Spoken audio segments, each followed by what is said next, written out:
All right, Reddit's set to price after the bell today, and joining us with a look at what investors can expect is Tom Sosnoff. He is founder and CEO of tastylive.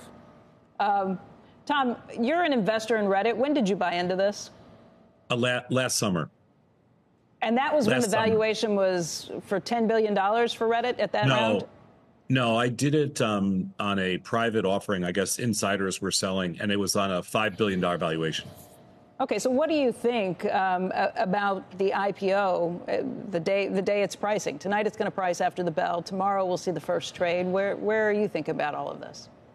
I actually, well, obviously I like it because I think it's going to, trade a little higher than that level. I think it'll probably be in the, $6.5 to $7.5 billion range. So I think that's good.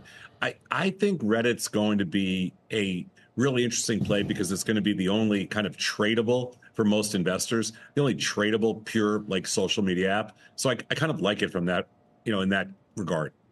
There was a story on Reuters yesterday that was suggesting that this was oversubscribed, but we've heard from other sources maybe to brush that off. Oversubscribed, I think they said, by 4 to 5 times.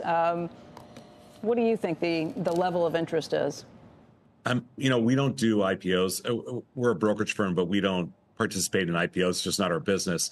But from what I've heard, it's a little bit tough to get the stock. I mean, I know that they offered the stock to to people that have been, to their moderators and to the people that have been, kind of working with Reddit. I think that's really good that people have skin in the game. I heard it's a pretty tough stock to get on the IPO, but I haven't tried myself, so I don't know. The other issue, though, is that those Redditors, anyone who gets that stock is not facing a lockup. So you could see all of those people who are getting a little bit of payback for the volunteer work that they've been doing for the site for a long time, who then decide to go ahead and drop it pretty quickly. Does that concern you?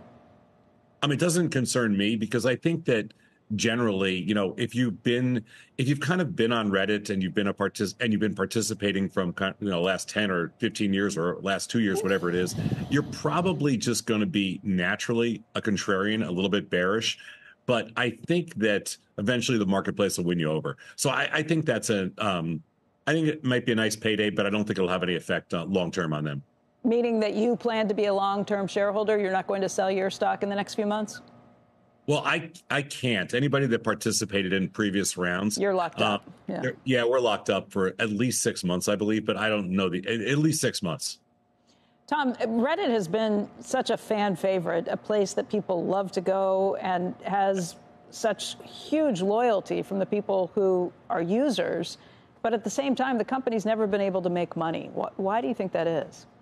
Well, I think it's because they never really had to. I know that sounds kind of crazy, but one of the nice things about Reddit going public is it's going to force them to learn to be profitable. And remember, that's happened to a lot of companies. When you're a private company, it's easy to raise capital. You have a little bit less incentive to learn how to make money and learn how to be profitable. Once you go public, you don't have any, there's no escape. There's no other path you can take.